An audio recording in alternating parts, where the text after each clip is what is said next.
16 de maio, manhã. Ela havia dormido bem. Queixava-se ainda de dores no rosto, braços e pernas. Estava muito alegre. Sua hipnose não rendeu nada. Apliquei um pincel farádico em sua perna insensibilizada. Noite. Sobressaltou-se assim que entrei. Estou muito contente com sua vinda, disse. Estou muito assustada. Ao mesmo tempo, dava todos os sinais de terror, juntamente com a gagueira e o tique.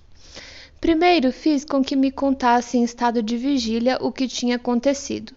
Retorcendo os dedos e estendendo as mãos para a frente, pintou um quadro nítido de terror ao dizer, abre aspas, um camundongo enorme passou de repente sobre minha mão no jardim e desapareceu num segundo. As coisas ficaram deslizando para trás e para frente. Fecha aspas. Uma ilusão do jogo de sombras? Entre parênteses. Abre aspas.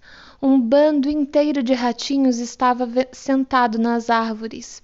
O senhor não está ouvindo os cavalos batendo com as patas no circo? Há um homem gemendo no quarto ao lado. Deve estar sentindo dores depois de sua operação. Será que estou em Rugen? Eu tinha uma estufa como essa lá? Fecha aspas. Ela estava confusa com a multidão de pensamentos que se entrecruzavam em seu cérebro e com o esforço que fazia para separá-los do ambiente que a cercava, de fato. Quando lhe perguntei sobre as coisas atuais, tais como se as filhas estavam aqui, não soube dar nenhuma resposta. Tentei desembaraçar por meio da hipnose a confusão que lhe ia pela mente. Perguntei-lhe o que era que a assustava. Repetiu a história do camundongo com todos os sinais de terror.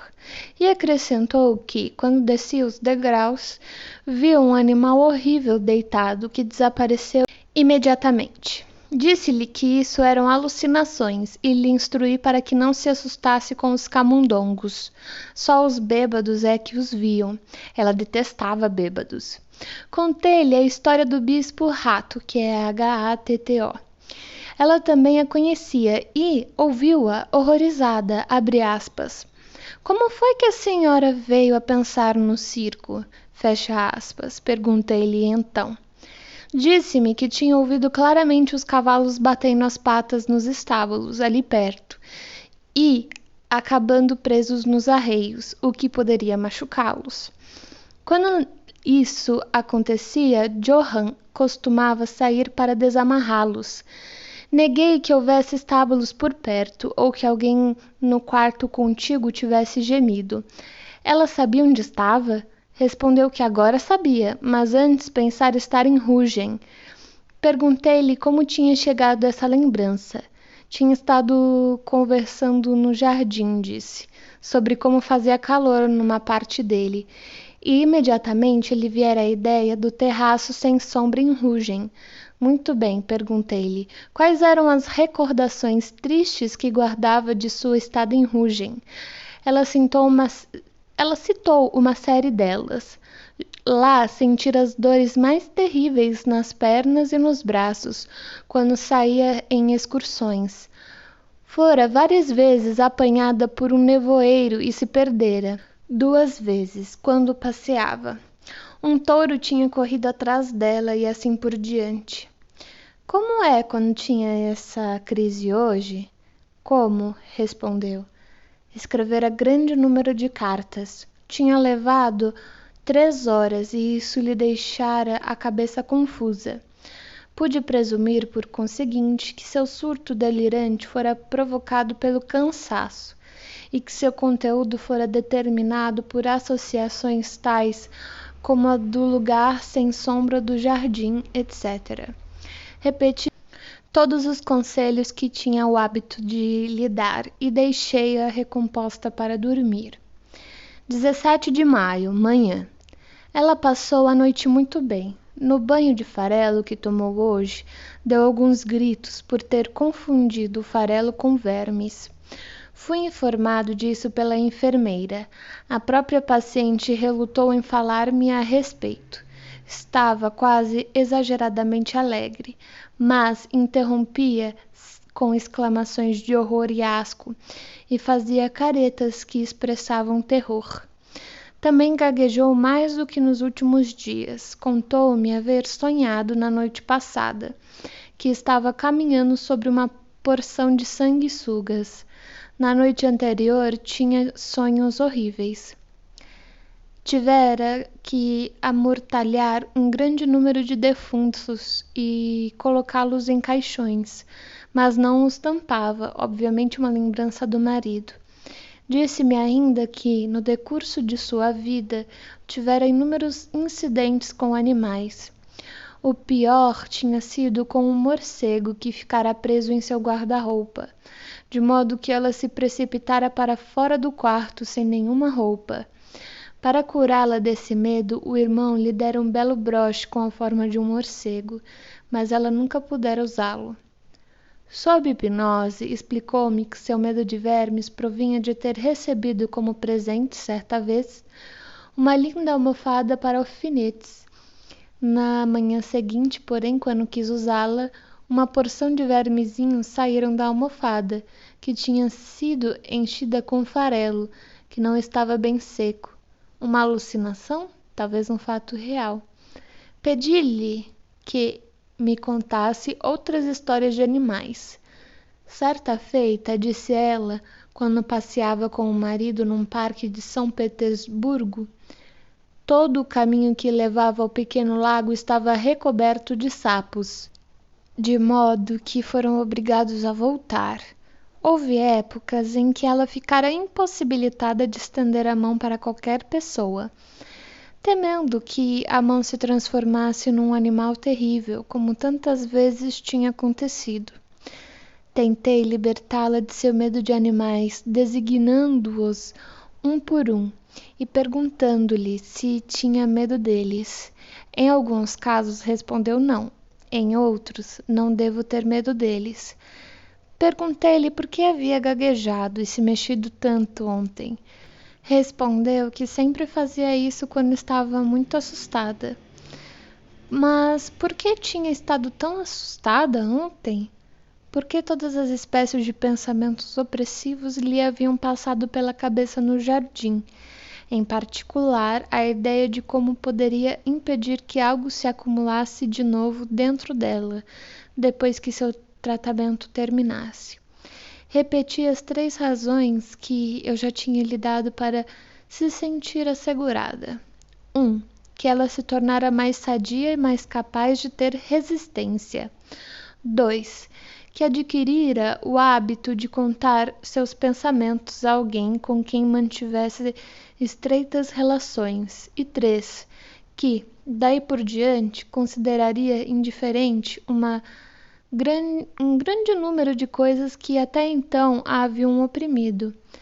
Ela prosseguiu dizendo que também estivera preocupada porque não me havia agradecido pela visita que eu lhe fizera ao fim do dia, e temia que eu perdesse a paciência com ela em vista de sua recente recaída. Ficara muito perturbada e alarmada porque o médico interno perguntara a um senhor no jardim se ela agora se sentia capaz de enfrentar sua operação. A esposa estava sentada ao lado dele e ela, a paciente, não pôde deixar de pensar que talvez aquela fosse a última noite do pobre homem. Após essa última explicação, sua depressão pareceu dissipar-se. Noite. Ela estava muito animada e satisfeita. A hipnose não produziu absolutamente nada. Dediquei-me a cuidar de suas dores musculares e restaurar-lhe a sensibilidade da perna direita.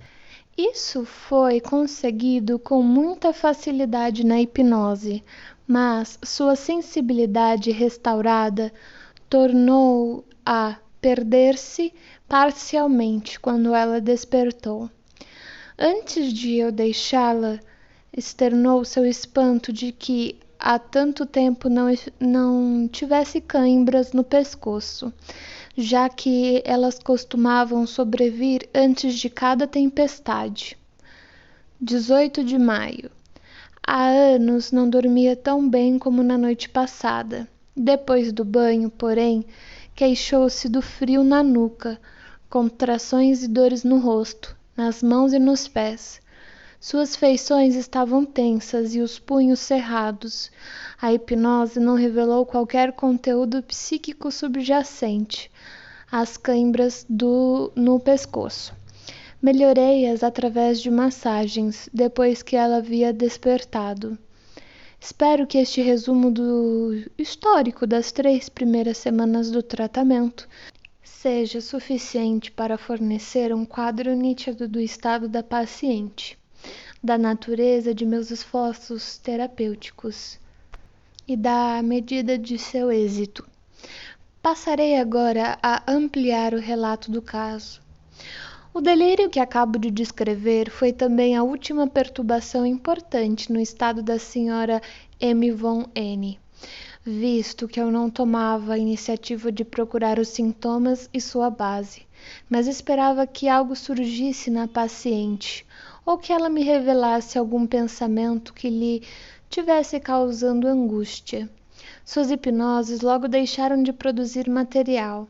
Assim, passei a usá-las principalmente com a finalidade de proporcionar-lhe máximas que ficassem sempre em sua mente e que a protegessem contra recaídas em estados semelhantes quando voltasse para casa. Naquela época, eu estava sob total influência do livro de Bernheim sobre sugestão e previa mais resultados dessas medidas didáticas do que o faria hoje. O estado de minha paciente melhorou tão depressa que ela logo me assegurou que não se sentia tão bem desde a morte do marido. Após um tratamento que durou ao todo 7 semanas, permiti-lhe que voltasse para sua casa no Báltico. Não fui eu, mas o Dr. Breuer quem recebeu notícias dela cerca de 7 meses depois. Seu estado de saúde continuara bom durante vários meses, mas depois havia voltado a piorar, como resultado de um novo choque psíquico. Sua filha mais velha, durante a primeira estada de ambas em Viena, já havia tido, como a mãe, cãibras no pescoço e ligeiros estados histéricos. Em particular, porém, sofrera de dores ao andar em virtude de uma retroversão do útero. Aconselho meu procurara para o tratamento o Dr. N., um de nossos mais famosos ginecologistas, que recolocara o útero em sua posição por meio de massagens, havendo ela ficado livre de problemas durante vários meses. Seus problemas reapareceram, contudo, enquanto as duas estavam em casa, e a mãe chamou um ginecologista da cidade universitária vizinha. Ele receitou para a moça um tratamento local e geral que, todavia, acarretou uma doença nervosa grave. Ela estava na época com 17 anos. É provável que isso já fosse um indício de sua predisposição patológica, que iria manifestar-se 1 ano depois, numa alteração do caráter.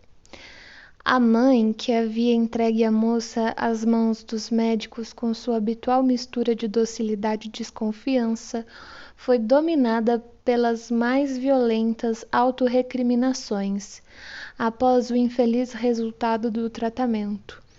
Uma associação de ideias que eu não tinha investigado levou-a à conclusão de que eu e o Dr. N. éramos os responsáveis pela doença da filha, porque havíamos feito pouco caso da gravidade de seu estado. Por um ato de vontade, por assim dizer, ela desfez os efeitos do meu tratamento e, de imediato, recaiu nos estados dos quais eu a havia libertado. Um ilustre médico de suas redondezas, a quem procurou para obter orientação, juntamente com o Dr. Breuer, que se correspondia com ela, conseguiram convencê-la da inocência dos dois alvos de suas acusações. Mas, mesmo depois que isso se dissipou, a versão formada contra mim nessa época permaneceu como um resíduo histérico, e ela declarou que lhe era impossível reiniciar o tratamento comigo. A conselho da mesma autoridade médica, recorreu à ajuda de um sanatório na Alemanha setentrional. Por desejo de Breuer, expliquei ao médico encarregado as modificações da terapia hipnótica que eu julgara eficaz no caso dessa paciente. Essa tentativa de transferência falhou completamente. Desde o início, ela parece ter mostrado uma disposição contrária ao médico. Esgotava-se na resistência ao que quer que fosse feito por ela. Ficou deprimida, perdeu o sono e o apetite, e só se recuperou depois que uma amiga sua, que foi visitá-la no sanatório, na verdade a sequestrou às escondidas e tratou-a em sua casa. Pouco tempo depois, exatamente 1 ano após seu primeiro encontro comigo, ela estava de novo em Viena e mais uma vez se entregou a meus cuidados. Achei-a muito melhor do que esperava pelos relatos que recebera por carta. Podia movimentar-se e estava livre da angústia, e grande parte do que eu conseguira 1 ano antes ainda se mantinha.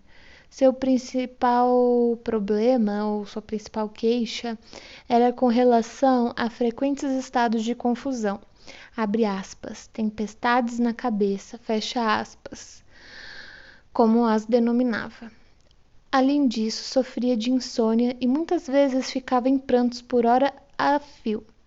Sentia-se triste numa determinada hora do dia, 5 horas.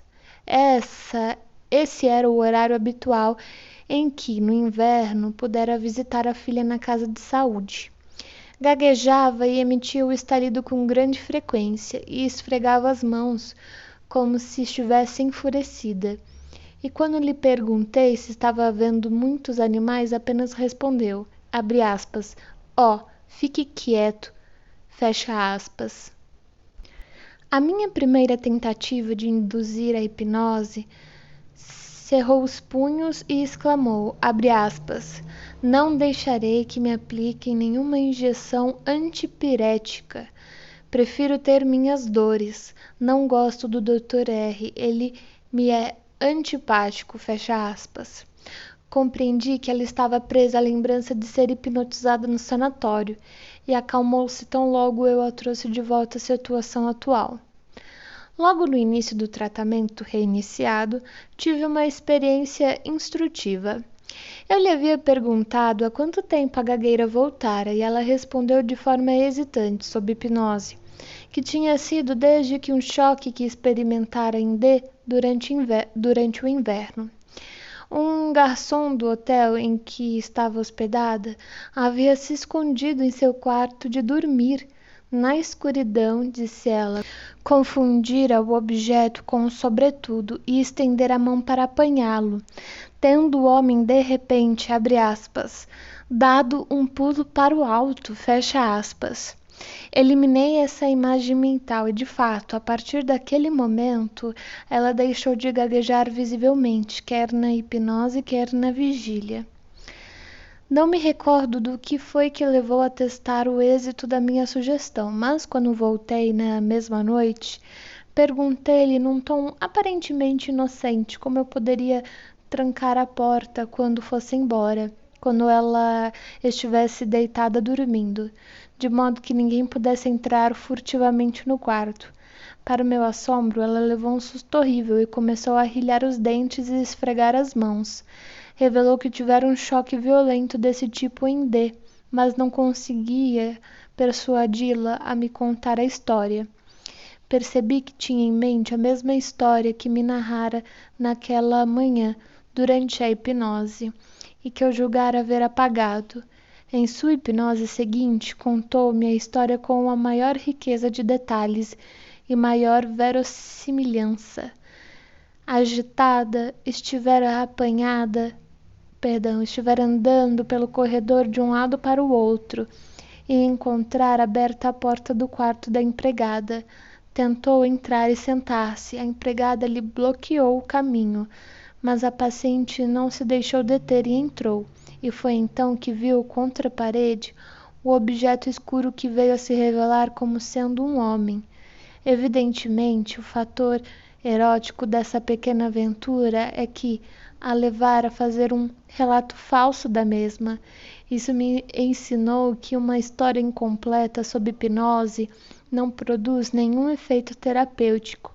Acostumei a considerar incompleta qualquer história que não trouxesse nenhuma melhora, e aos poucos tornei-me capaz de ler nos rostos dos pacientes se eles não estariam ocultando uma parte essencial de suas confissões.